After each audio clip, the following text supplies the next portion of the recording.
hills are alive with the sound of music. Toastmaster, fellow Toastmasters, and most welcome guests.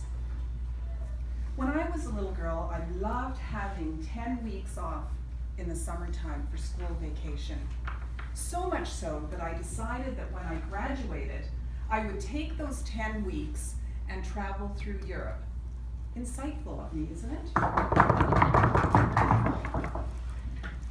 I saved every penny I could from my after-school job. The day I graduated, I grabbed my big metal frame backpack, the kind that when filled nearly toppled me over. In the top pouch, I put my clothes, shoes, and toiletries. In the bottom pouch, I put my film camera, my compass, my paper map of Europe, and my journal. Keeping in mind, there were no cell phones back then. No Google Maps, no Siri, and no social media to stay in touch. They'd be lucky if they received a postcard from me saying, "Wish you were here." I had a day pack that I wore in front of me for safety, and in that pack, I carried my most coveted British passport, my Euro Rail Pass, and currency for the countries I'd be traveling to.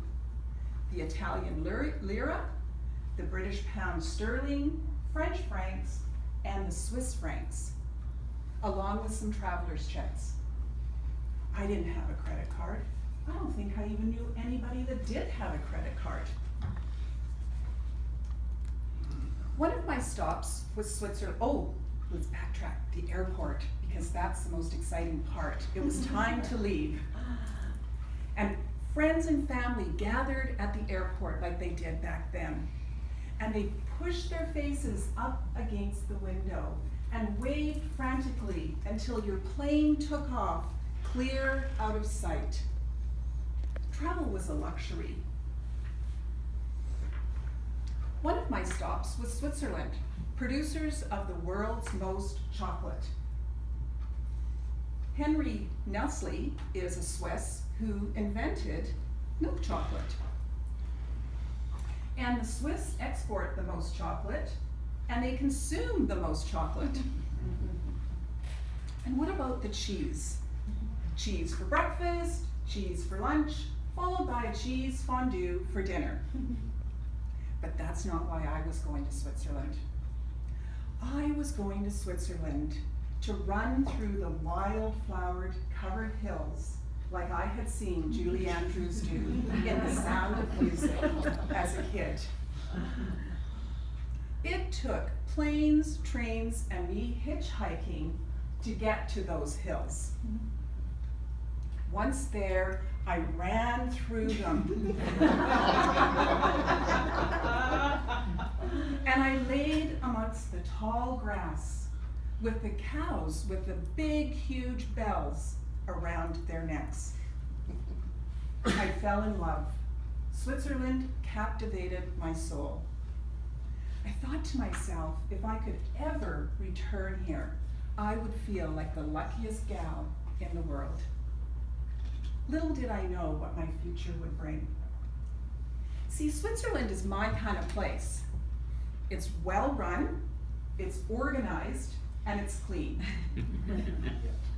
Even their flag is square. The only country in the world with a square flag. And that Swiss Army knife, you gotta love that, the world's smallest toolkit. And how insightful of the Swiss to invent www. Where would we be without the World Wide Web? Now, they don't let just anybody immigrate into Switzerland, or I might have been there. One of the ways, though, is to marry a Swiss. Any takers?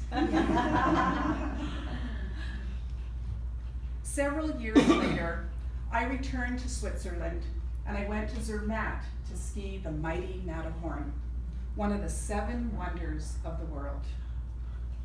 Every morning, I would open my window and see those wild flowers covered hills.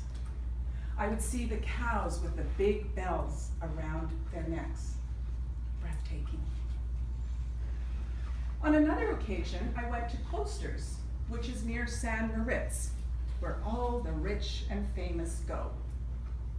Hey, maybe I should have looked for a husband there. That might not have gone over so well since I was with one at the time. Last year, I went back to Zermatt to ski that mighty Matterhorn.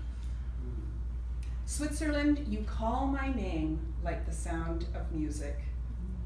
The chocolate, the cheese, the wildflower covered hills. Like Arnold Schwarzenegger says, I'll be back.